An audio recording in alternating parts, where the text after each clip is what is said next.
berkomentar.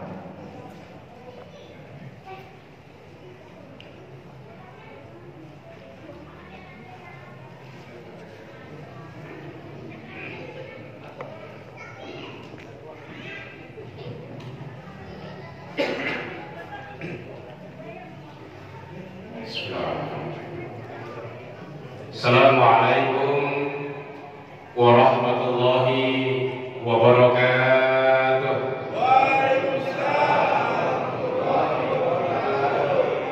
Bismillah, alhamdulillah, wassalatu wassalamu ala rasulillah, la hawla wa la quwwata illa billah, amma ba'du.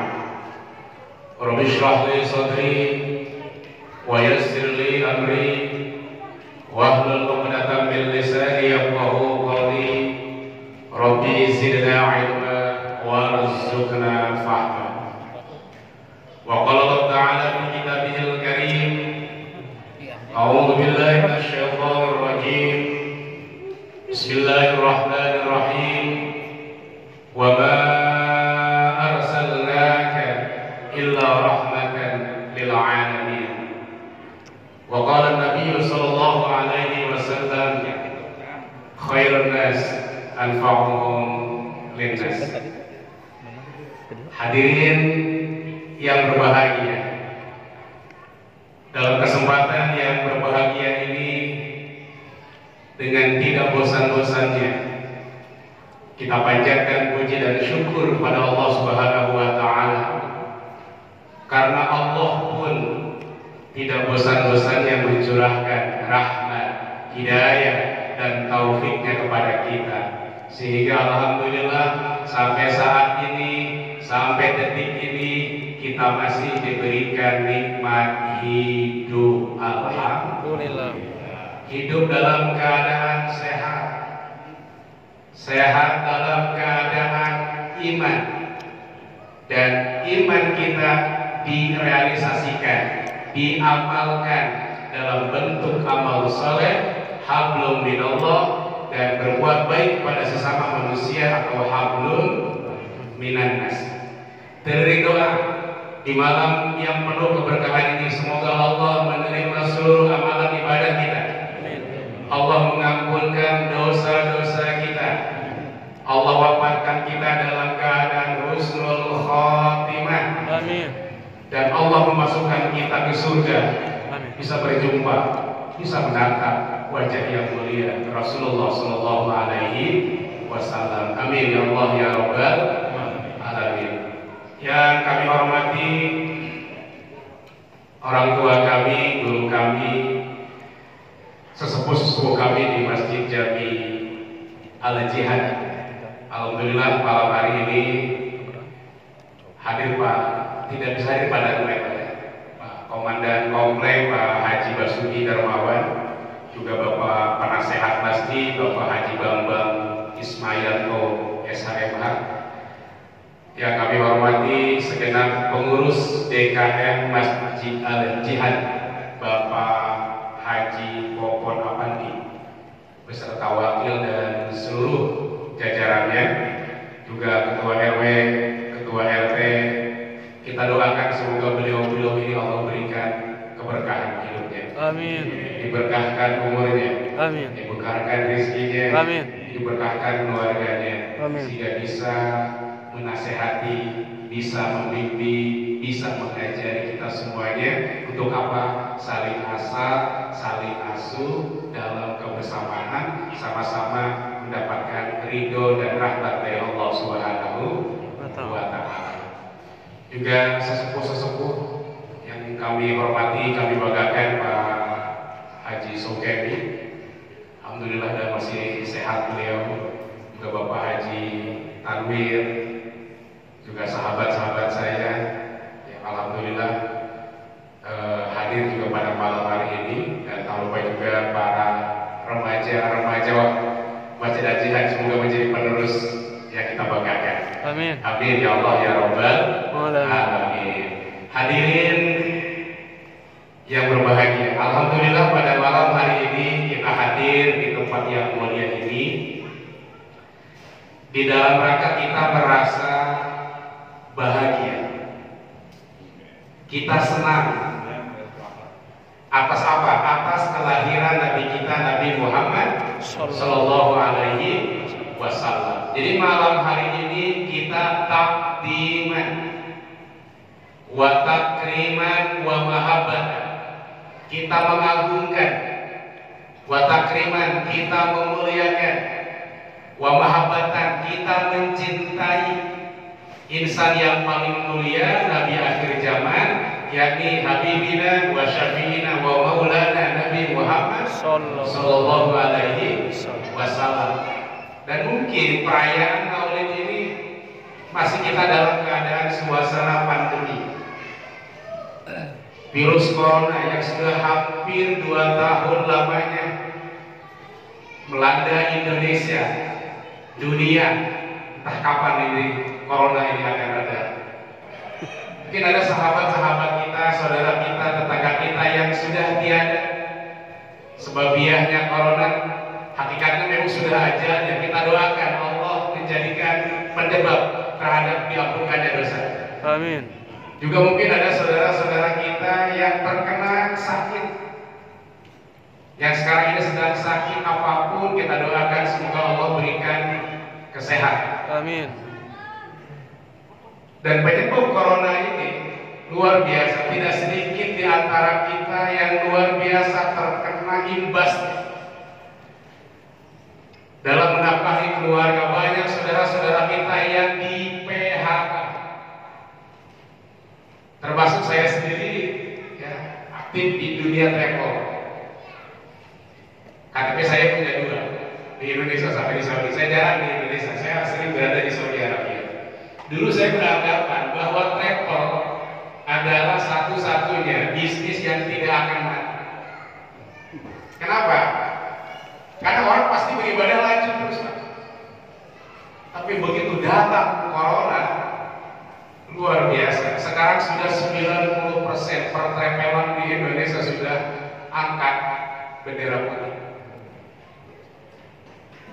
Travel saya ini 75 orang karyawannya.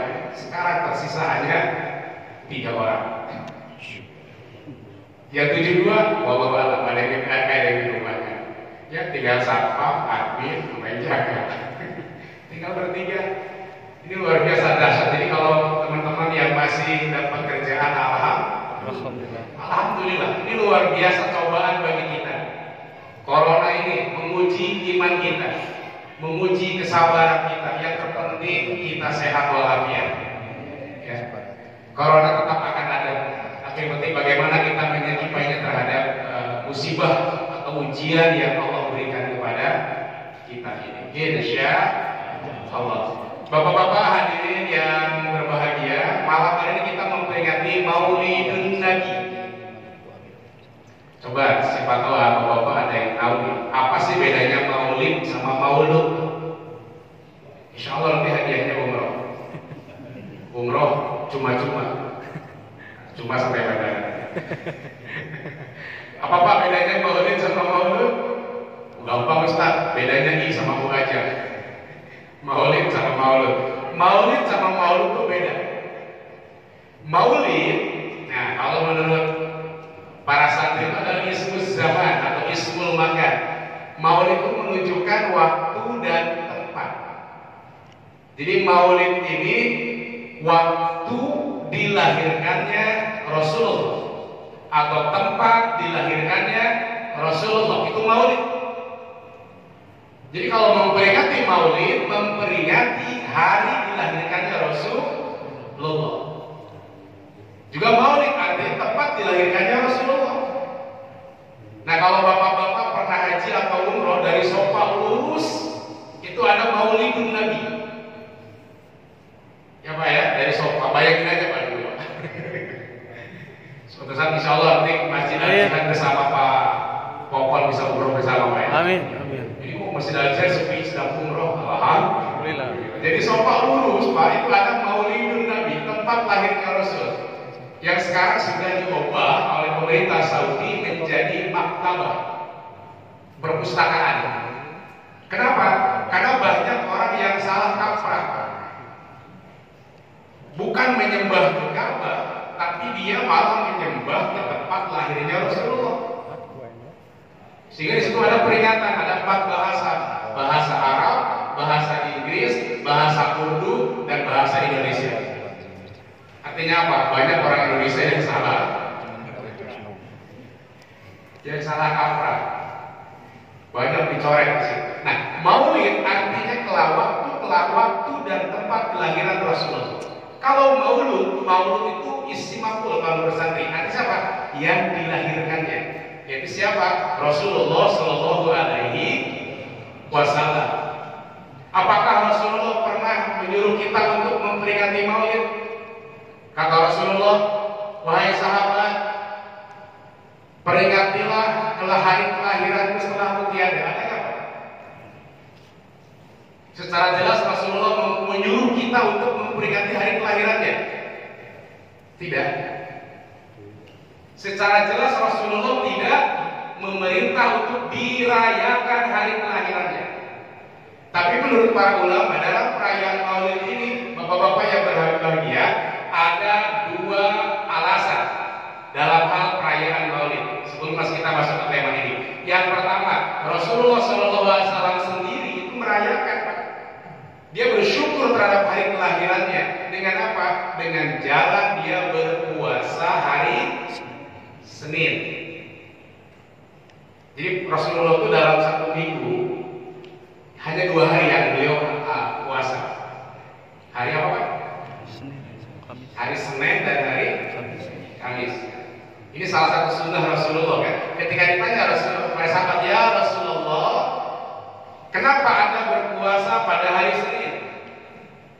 Kata Rasulullah, fihi yaumun wulidtu. Pada hari Senin, fihi wulidtu, aku dilahirkan. Jadi Rasulullah bersyukur kepada Allah pada hari kelahiran. Jadi kenapa?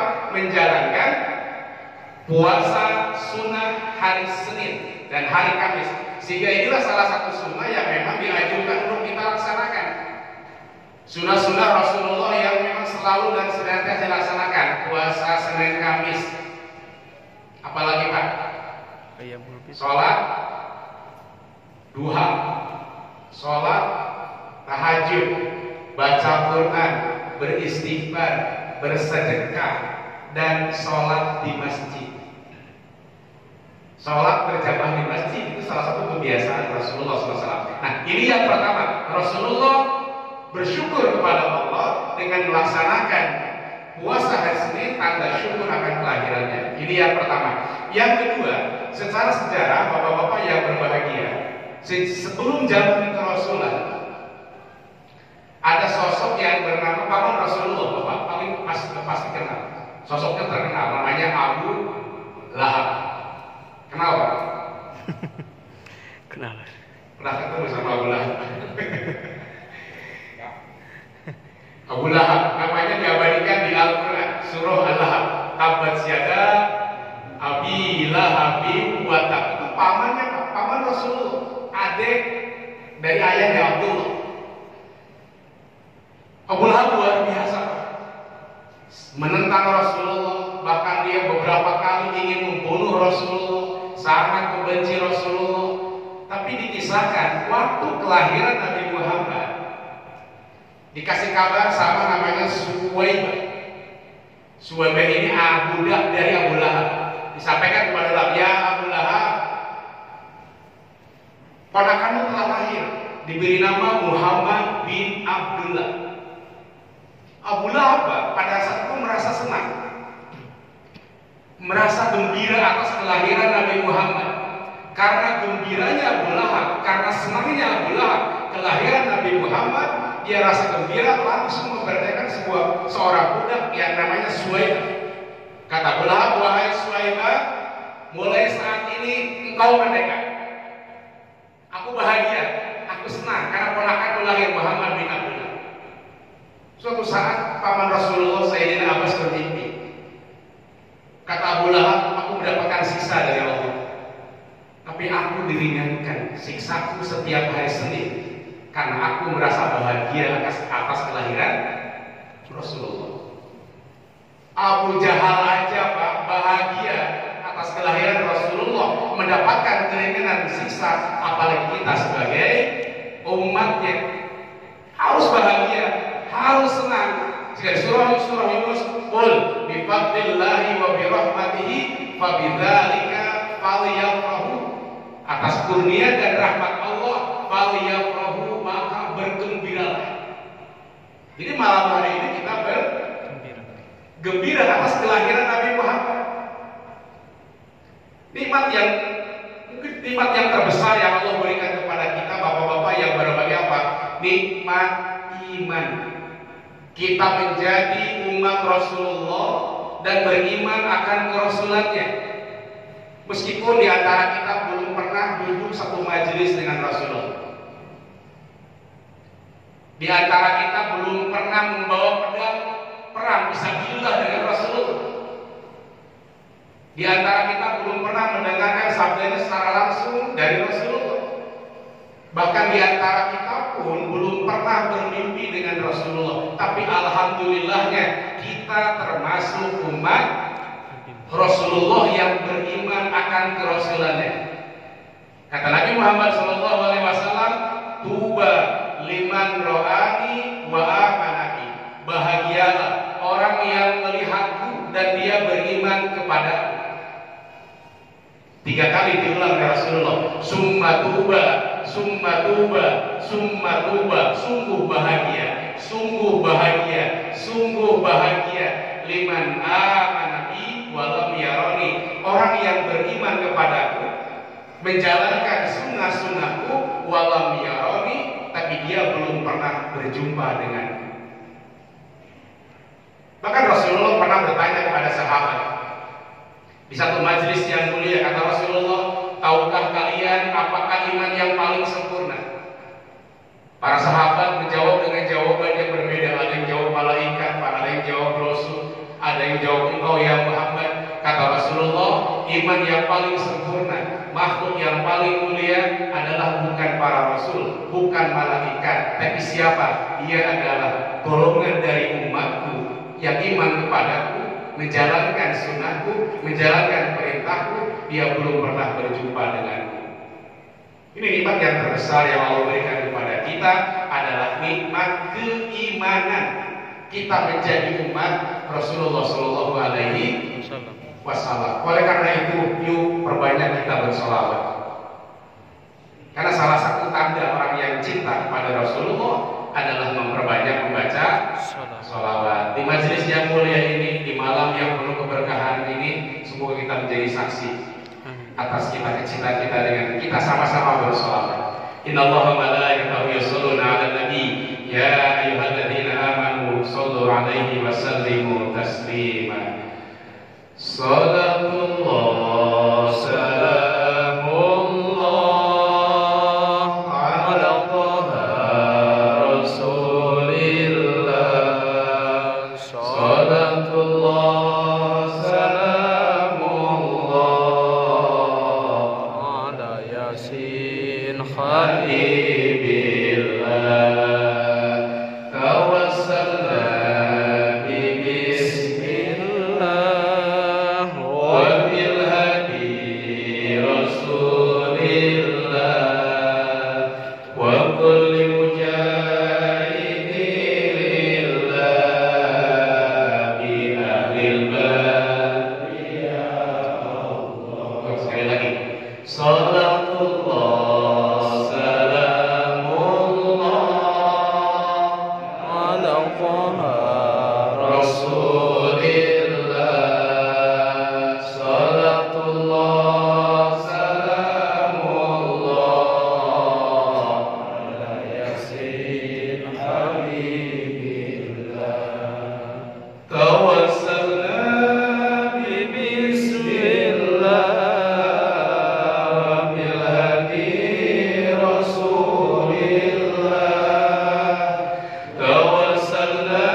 Rasulullah jelas mencintai kita, bapak-bapak. Rasulullah nggak pernah mendoakan kaumnya untuk celaka. Berapa kali Rasulullah dizolimi, dicaci, difitnah, dimaki, bahkan mau dibunuh, apa Rasulullah balas? Tidak. Malah dibalas dengan lantunan doa, Allahumma hdihim fa innahum la ya'lamun. Ya Allah, berilah hidayah mereka karena mereka tidak tahu.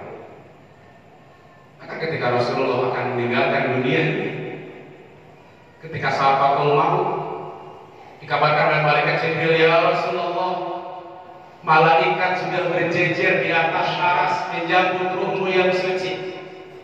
Surga sudah dibuka untuk menyambut ruhmu yang suci. Para bidadari sudah menyambut, sudah siap menyambut. Apa Rasulullah bahagia? Tidak. Rasulullah balik jawab oleh Jibril, ya Jibril, bagaimana nasib umatku? Kita yang ditanya, Bapak-bapak. Bagaimana nasib umatku? Kata malaikat Jibril, ya Muhammad, ya Rasulullah, salam dari Allah. Allah mengharamkan surga sehingga engkau dan umat engkau Muhammad masuk duluan. Allah mengharamkan surga sampai umat Nabi Muhammad masuk semuanya. Ketika sakaratul maut, Rasulullah merasakan dahsyatnya. Sakaratul maut itu luar biasa dahsyatnya. Sekelas Rasulullah merasa kesakitan. Lalu apa doa Rasulullah? Rasulullah berdoa, ya Allah, jangan timpakan sakitnya sakaratul maut ini kepada umatku, tapi timpakanlah kepada aku. Aku bersiap menanggung dahsyatnya mati ini. Jangan timpakan kepada umatku, tapi timpakanlah kepada aku. Saking cinta Rasulullah kepada kita. Ketika Rasulullah akan meninggalkan dunia yang fana ini, akan menghadap Allah Subhanahu wa Ta'ala, apakah siapa yang dipanggil Rasulullah, apa istrinya, apakah keluarganya, apa orang? Tidak, Pak. Tapi yang disebut oleh Rasulullah 3 kata diulang, ummati, ummati, ummati, umatku, umatku, umatku. Kita yang dipanggil oleh Rasulullah. Rasulullah jelas sangat mencintai kita. Pertanyaannya, sejauh mana kecintaan kita kepada Rasulullah? Ini introspeksi di malam Maulid ini. Sejauh mana kita mengenal Rasulullah? Di sini meneladani akhlak Rasulullah, mencontoh Rasulullah. Bagaimana kita akan mencontoh? Bagaimana kita akan meneladani? Di antara kita belum kenal siapa Muhammad bin Abdullah.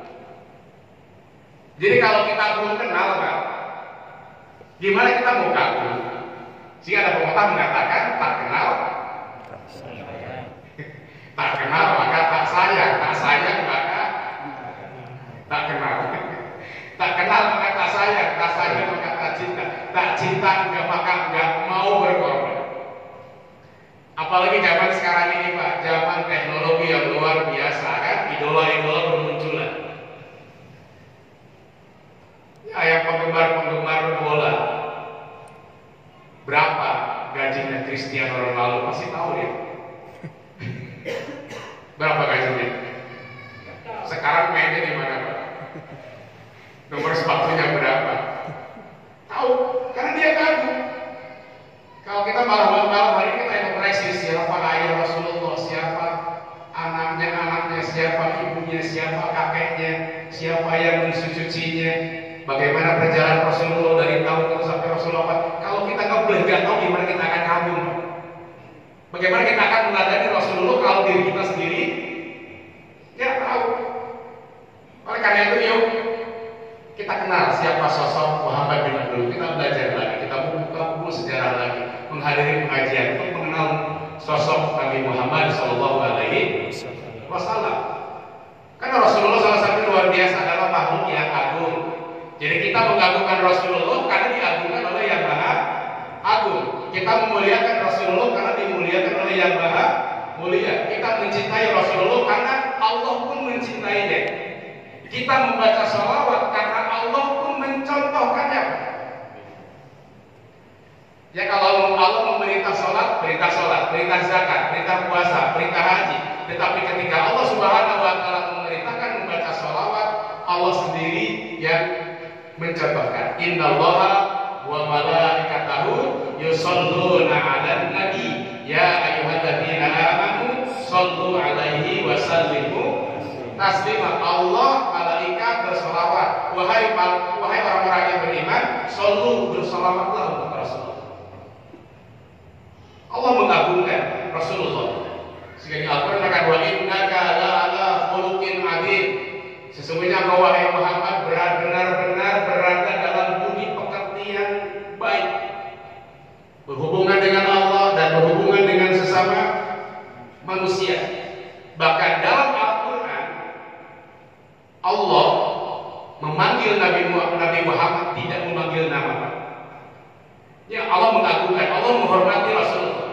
Kalau Allah memanggil Nabi Isa, menyebut nabi-nabi yang lain, itu disebut namanya. Ya Isa, ya Musa, ya Ibrahim, ya Adam uskun, wahai Adam. Ketika menyebut Nabi Muhammad, Allah Subhanahu wa Ta'ala menyebut dengan panggilannya, dengan pangkatnya. Tadi Qori membacakan, laqad kana lakum fi Rasulillah. Rasulullah yang disebut. Ini tanda menghargai. Ya kalau Bapak misalnya gini Pak, Bapak lagi jalan, ketemu Pak Camat. Lalu Bapak menyapa Pak Camat. Bapak manggil Pak Camat gimana?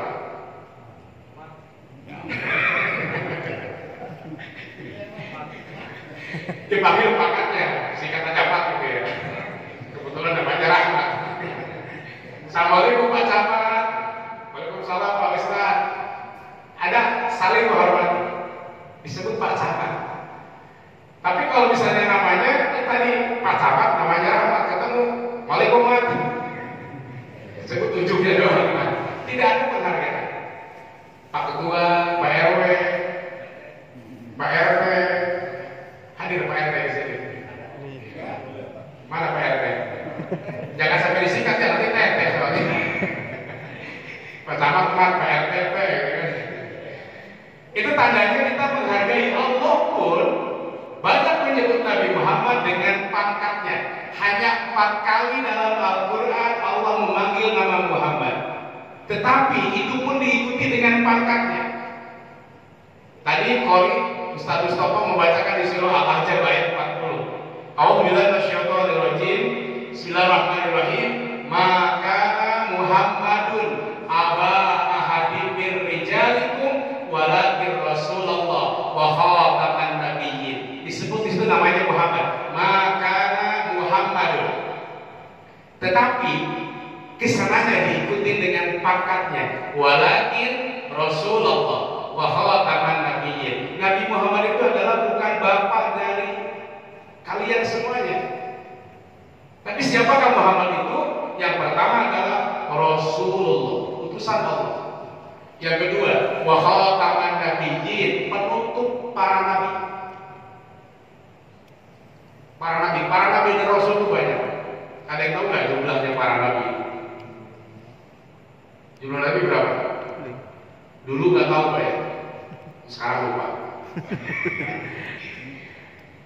Ada yang menyebut dalam hadis redaksinya sekitar beda-beda. Ada yang sekitar 124.000 nabi Pak.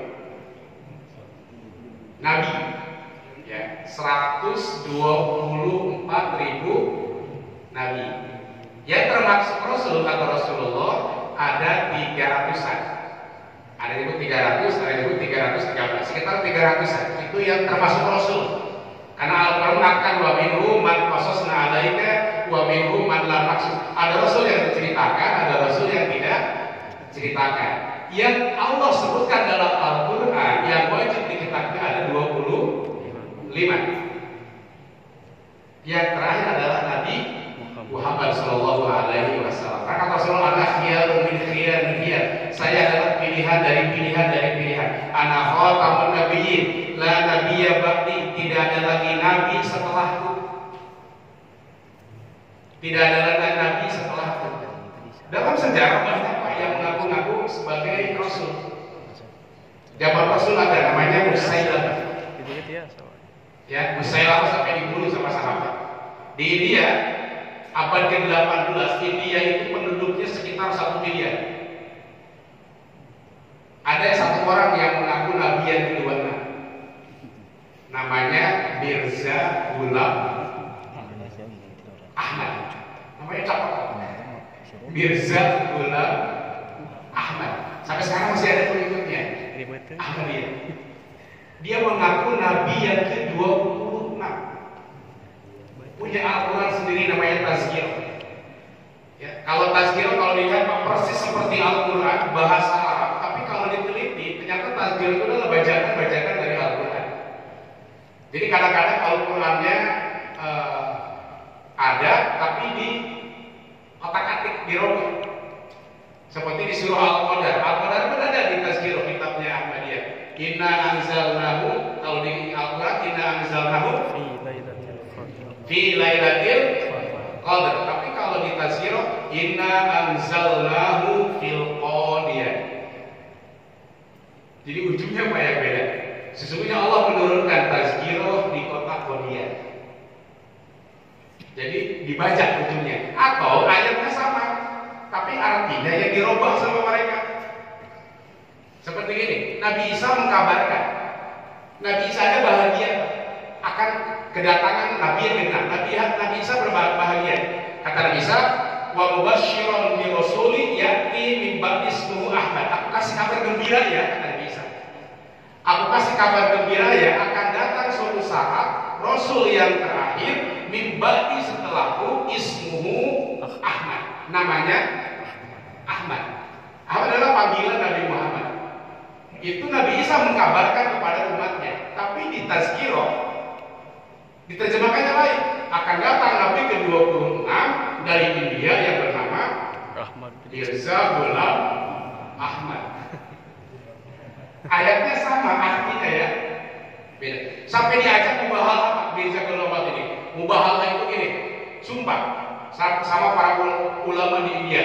Hei Mirza Ghulam Ahmad, kita sumpah kalau kau memang benar Rasul, kami sungguh celaka sama keluarga. Tapi jika engkau salah, maka engkau yang celaka. Mubahalahnya seperti itu. Dilalahnya suatu saat Mirza Ghulam Ahmad sedang buang air besar.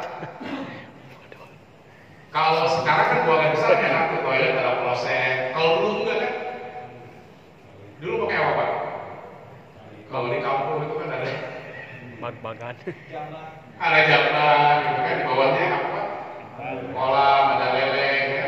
Kita nyemplung langsung dimakan sama lele. Habis itu lelenya diambil, dimakan sama kita. Saling menguntungkan lah kita sama lele itu. Kadang kita lagi ke mana tuh ke kali. Zaman saya itu kecil, atau zaman bapak-bapak mungkin lebih parah lagi Pak ya. Nah, Mirza Ghulam Ahmad sedang buang air besar di jamban seperti itu Pak, kayak pakai kayu. Dan lalahnya roboh itu Pak. Roboh, mati seketika di luar pantai. Jadi satu-satunya Nabi yang mati dalam kumpulan kayaknya Mirza Ghulam Ahmad. Itu Nabi yang kedua mengaku Nabi 26. India, di Indonesia banyak apa?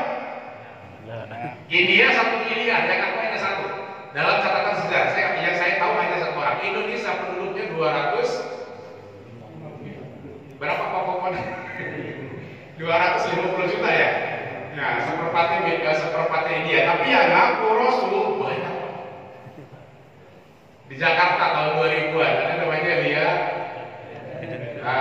Eden. Masih ada nggak Pak ya? Kan udah meninggal ya? Udah mati dia.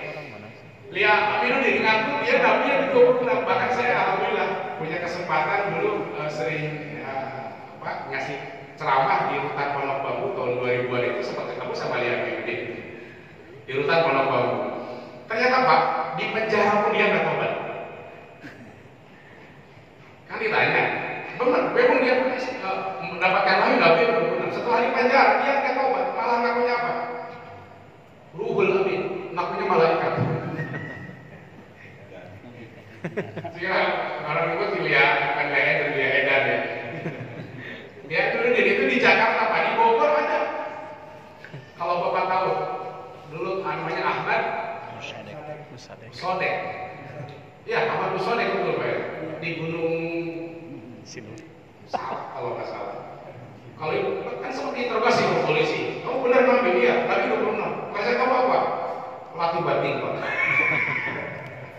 Pelatih badminton dari Nabi. Ya, Musodek. Bahkan di Bandung dia pernah Cecep. Nama Nabi Cecep. Gak kebayang nanti si Ustaz Mustafa adanya kalau nabinya Cecep. Wasyhadu anna Cecep. Bahkan di Garut, di daerah kampung saya sendiri juga pernah Pak. Ada yang ngaku nabi. Namanya Tukimin. Pernah dengar Pak? Itu di era-era zaman Jahilin aja. Kisahnya viral di akan sama Jahilin. Namanya Tukimin. Tukang cukur. Tukimin, tukang cukur. Ya kalau bapak yang di sini kan yang banyak apa namanya cukur. Potong-potong rambut itu kan 90% pasti Garut ya. Asgar, tukang cukur Pak. Namanya Tukimin. Aku jadi Rasul. Kalau namanya Tukimin boro-boro, di marhaban aja gak enak. Marhaban ya marhaban, marhaban ya Tukimin. Nah, kembali ke perasaan tadi Bapak, Allah itu mengagungkan Nabi Muhammad. Allah menghormati Nabi Muhammad. Salah satunya adalah di Al-Quran. Allah nggak pernah memanggil nama, selalu memanggil pangkat. Dan kalaupun Allah memanggil nama, selalu diikuti dengan pangkatnya. Muhammadun Rasulullah. Muhammadun Rasulullah asyidda'u 'alal Quran. Dalam Al-Quran menurut catatan saya hanya 4 kali Allah memanggil nama Nabi Muhammad. Di surah Al-Imran ayat 144, di surah Al-Ahzab ayat 40, di surah Al-Fat ayat 29, di surah Muhammad ayat 47. Hanya 4 kali. Sisanya Allah memanggil dengan gelarnya. Laqad kana lakum fi Rasulillahi uswatun hasanah.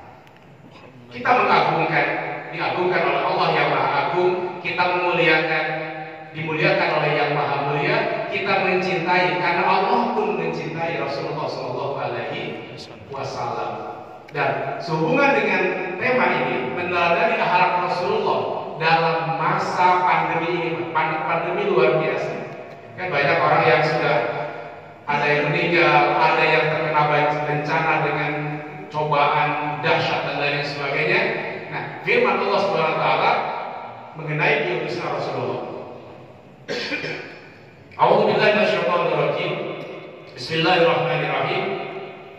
Wa ma arsalnaka illa rahmatan lil alamin. Dan tidaklah aku mengutus engkau Muhammad illa rahmatan, kecuali menjadi rahmat lil alamin, untuk seluruh alam. Jadi diutusnya Nabi Muhammad Rasulullah bukan untuk orang Arab, bukan untuk orang Islam, bukan untuk manusia saja, tapi lil alamin, untuk seluruh alam. Berbeda dengan nabi-nabi sebelumnya Pak. Nabi Ibrahim, Nabi Musa, Nabi Isa diutus hanya untuk kaumnya saja, hanya untuk golongannya saja. Tapi Nabi Muhammad tidak, lil alamin, untuk seluruh alam. Kata menurut para ulama, apa yang dinamakan dengan rahmat? Rahmat itu artinya kebaikan. Jadi Rasulullah membawa kebaikan untuk seluruh alam.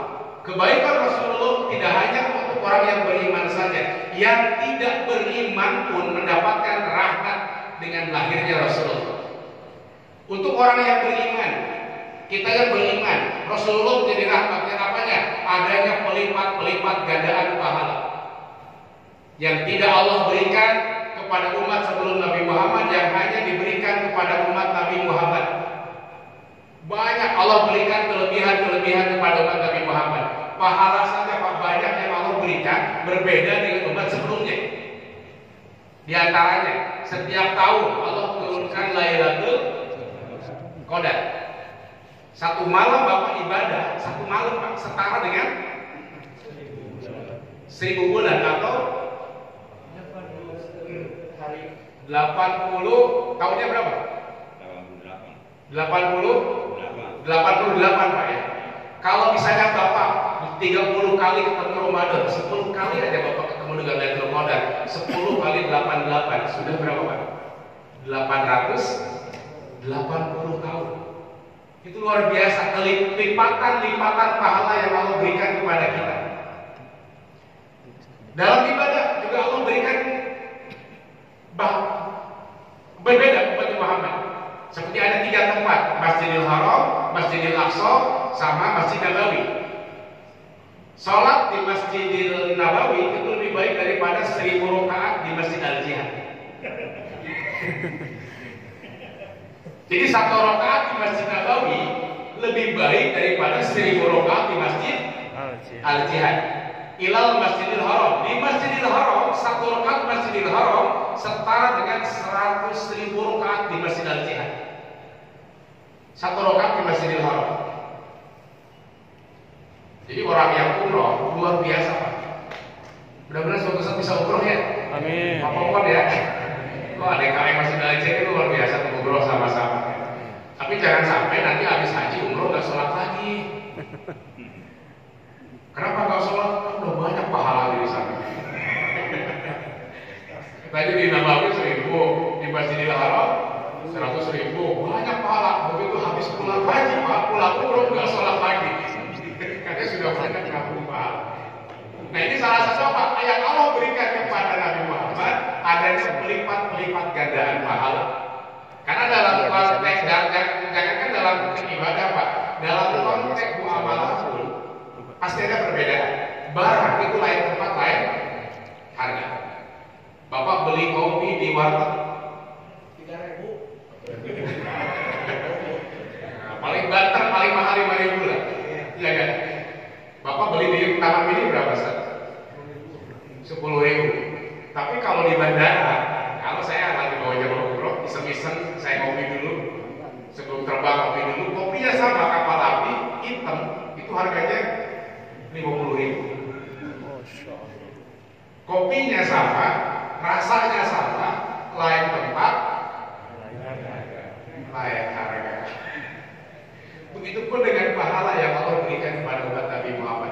Nabi Muhammad menjadi rahmat bagi yang beriman dengan adanya pelipat-pelipat gandaan pahala, menjadi kebaikan. Bahkan Rasulullah SAW juga mencapai titik ridho. Allah berikan kenikmatan sampai puas. Kata Allah, apakah aku sudah puas ya Rasulullah? Kata Rasulullah, aku sampai puas. Wala saufa yu'tika rabbuka fatarda di surah Tuhan.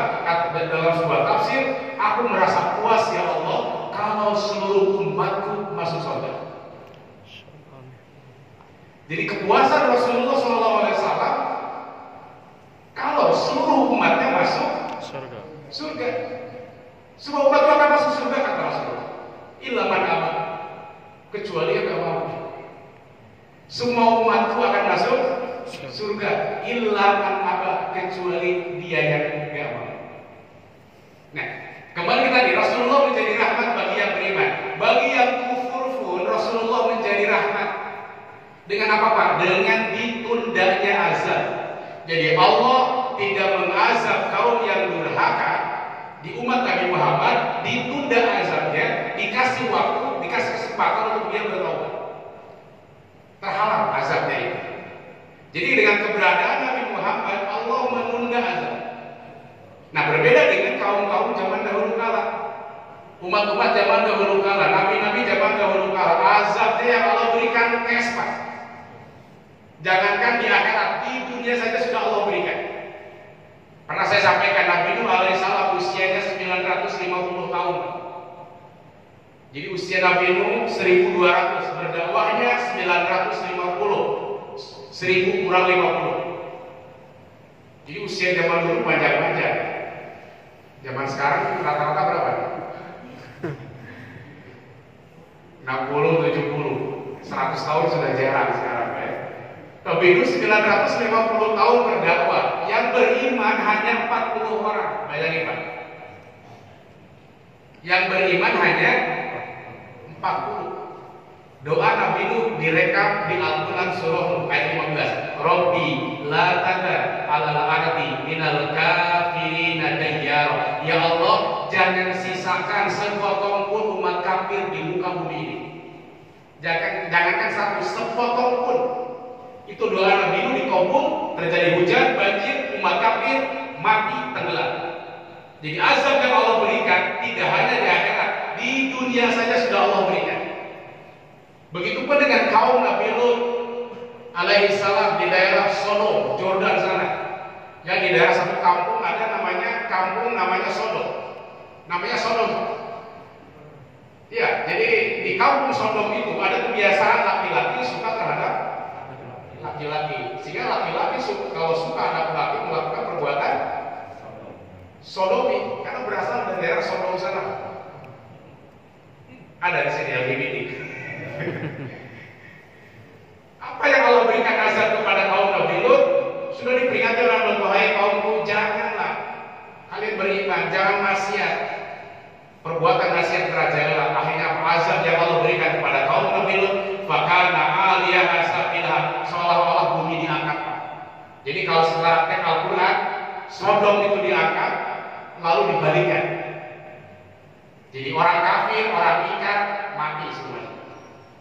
Nah, tapi umat Nabi Muhammad, Rasulullah SAW menjadi penahan azab. Ya, Rasulullah nggak pernah sekali lagi mendoakan kaumnya untuk celaka. Rasulullah nggak pernah membalas keburukan dengan keburukan. Rasulullah nggak pernah membalas kezoliman dengan kezoliman, tapi selalu dibalas dengan lantunan doa dan kebaikan. Ketika Rasulullah datang ke Taif, sampai Rasulullah berdarah, ditawarin malaikat Jibril untuk berdoa kepada Allah agar gunung itu diangkat lalu ditimpakan kepada Taif. Apa jawaban Rasulullah? Jangan Jibril, fa innahum la ya'lamun. Mereka karena nggak tahu. Andaikan mereka tahu, mereka nggak akan berbuat seperti itu. Saya berharap, saya bermohon kepada Allah, kaum Taif sekarang kafir, kaum Taif sekarang memusikku, saya berdoa kepada Allah, suatu saat akan lahir dari mereka turunan orang-orang yang beriman kepada Allah. Jadi kezaliman dibalas dengan doa. Ini akhlak Rasulullah. Mampu nggak kita seperti Rasulullah? Orang zalim dibalas dengan doa.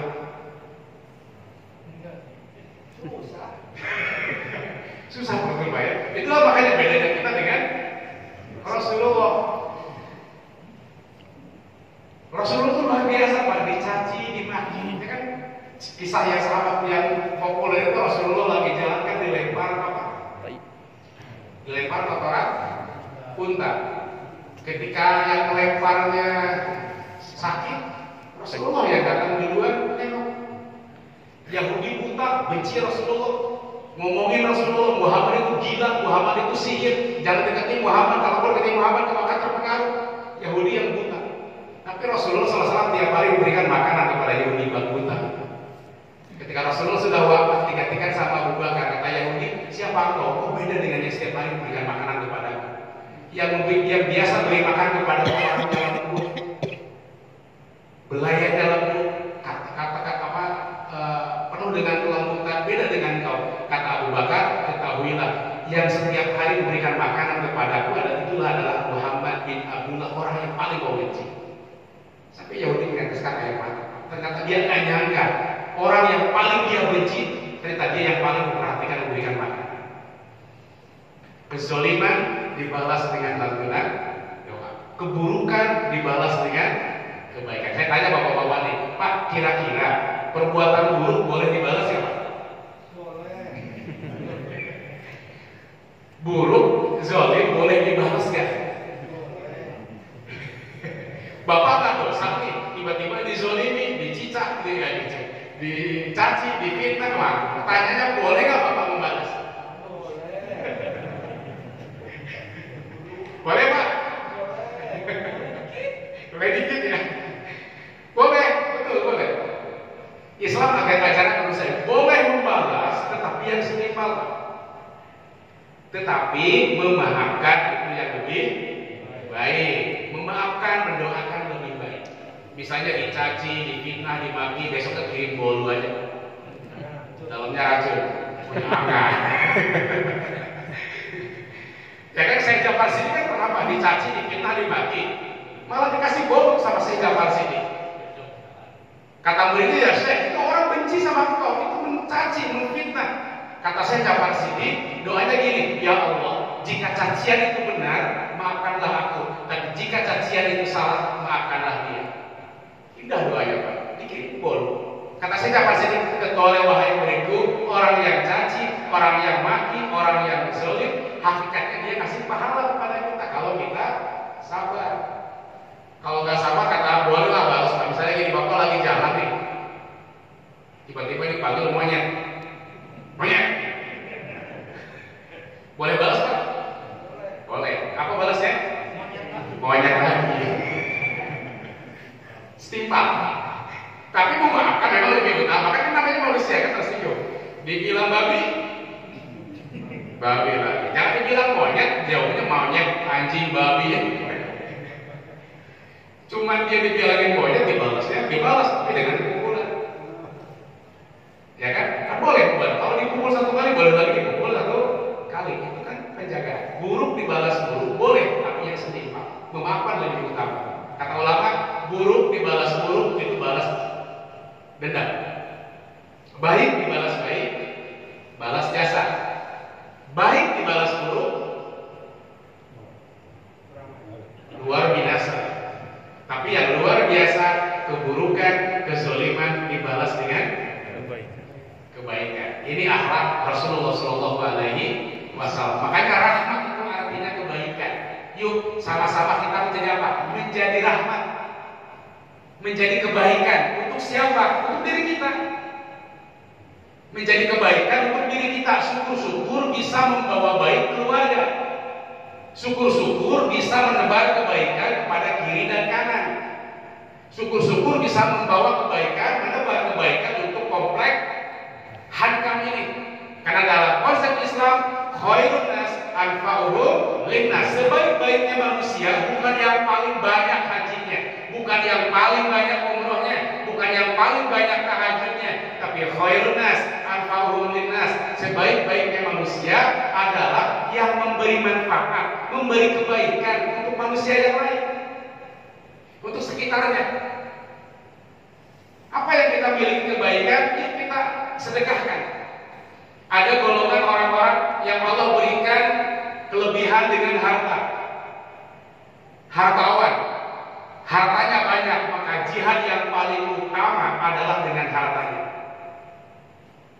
Jadi orang yang kaya, jihad yang paling utama adalah dengan hartanya. Menyumbang masjid, membantu sesama, ada orang susah dibantu, jihad dengan harta. Ada orang yang punya ilmu, maka jihad yang paling utama adalah dengan ilmunya. Mengajari, bukan membenci, membimbing, tidak membanting, ya kan, mengasihi, mengasuh. Dengan ilmunya dia bisa memberikan ilmu yang bermanfaat kepada sekitarnya. Harta tidak punya, ilmu tidak punya, yang punya tenaga, boleh dengan tenaga. Ada kerja bakti, tenaganya disedekahkan Pak. Membantu orang dengan tenaganya. Harta nggak punya, ilmu nggak punya, tenaga udah letoy, mati. Nah, Pak. Mati. Doa, kan masih ada doa. Berikan doa yang terbaik. Harta nggak punya, ilmu nggak punya, tenaga sudah nggak ada. Kata Rasulullah, tabassuka ala akhika shadaqah. Senyum kepada saudaramu adalah sedekah. Udah banyakin senyum aja lah. Ilmu nggak punya, harta nggak punya, ya kan, tenaga nggak ada, udah senyum aja. Pulang dari pengajian sih sudah senyum aja. Ada orang senyum, nggak ada orang senyum juga. Artinya apa? Dengan senyum itu kan membahagiakan, membahagiakan orang lain. Tadi Pak Popon alhamdulillah sudah menyampaikan luar biasa konsepnya Pak Popon tadi ya, dengan musyawarah dan sebagainya, sehingga unsur-unsur yang ada dalam sini bergerak. Untuk apa? Memberikan kebaikan. Ada yang punya ilmu, sedekahkan ilmunya. Punya harta, sedekahkan hartanya. Jangan sampai ada orang yang harta tapi dia jihad dengan tenaga. Yang utama orang kaya jihadnya dengan hartanya, berilmu dengan ilmunya. Di hadis dinyatakan bahwa sebagai penutup, sudah jam 10 ya, Rasulullah SAW bersabda dalam hadisnya, man kana fi hajati akhihi kalau fi hajati. Barang siapa yang membantu kebutuhan saudaranya, maka Allah akan mencukupi kebutuhannya. Tolong menolong. In ahsantum li anfusikum. Kalau kita berbuat baik kepada orang, pada hakikatnya kita berbuat baik kepada diri kita sendiri, Pak. Man nafasa an mu'minin, barang siapa yang membebaskan kesulitan mukmin dari kesulitan-kesulitan dunia, maka Allah akan membebaskan dari kesulitan pada hari kiamat. Barang siapa yang memudahkan urusan orang lain di dunia, maka Allah akan mudahkan urusannya di akhirat. Barang siapa yang menutup aib saudara kita, ini yang zaman sekarang, Pak, sudah hilang. Barang siapa yang man satara musliman, yang menutup aib saudaranya, menutup aib muslim sendiri yang lain, maka Allah akan menutup aibnya pada hari kiamat. Zaman sekarang orang aib diumbar, viral. Kan perintah Rasulullah, tutup aib. Maukah kau ditutup aib nanti pada hari kiamat, maka tutuplah aib saudaramu. Wallahu fi aunil abdi ma kana al-abdu fi auni akhi. Allah akan menolong hamba maka al-abdu fi auni akhi, selama di antara kita saling menolong. Mudah-mudahan jamaah Masjid Al-Jadri Allah berikan keberkahan. Amin. Ya, para orang yang kayanya dermawan. Amin. Tidak susah untuk mengeluarkan uang. Amin. Membantu yang kesusahan. Mudah-mudahan para ustaz, para alim ulama juga membimbing dengan penuh hikmah. Amin. Membimbing dengan tidak mencaci maki. Amin. Yang memberikan rasa ukhuwah Islamiyah, kebersamaan. Amin. Juga jamaah di sini saling asah, saling kasih, saling asuh, saling bantu sama sama lain, yang saling membantukan. Apalagi di masa yang sulit sekarang ini, di masa pandemi COVID-19. Kita doakan semoga pengurus TKM Masjid Al-Jihad Allah berikan kekuatan. Amin. Untuk membawa jamaah ini meraih rahmat dan ridho Allah Subhanahu wa taala dan kebahagiaan bagi kita. Seringnya kita berkumpul di Masjid Al-Jihad, seringnya kita duduk di Masjid Al-Jihad. Suatu saat nanti kita berdoa kepada Allah, ya Allah, kumpulkan kami kembali di surga nanti bersama Rasulullah sallallahu alaihi wasallam. Insyaallah. Demikian yang dapat kami sampaikan. Terima kasih atas segala perhatian dan mohon maaf apabila ada hal-hal yang kurang berkenan. Semoga pertemuan kita mendapatkan rahmat dan perpisahan kita mendapatkan ampunan dari Allah Subhanahu wa taala. Sebelum ditutup, mari sama-sama kita akhiri dengan doa. Ala hadirin al-Fatihah. A'udzubillahi minasyaitonir rajim. Bismillahirrahmanirrahim. Alhamdulillahirabbil alamin, arrahmanir rahim, maliki yaumiddin. Iyyaka na'budu wa iyyaka nasta'in. Ihdinas siratal mustaqim. Siratal ladzina an'amta 'alaihim ghairil maghdubi 'alaihim waladdallin. Amin. Allahumma shalli wa sallim ya Allah ya rabbal alamin.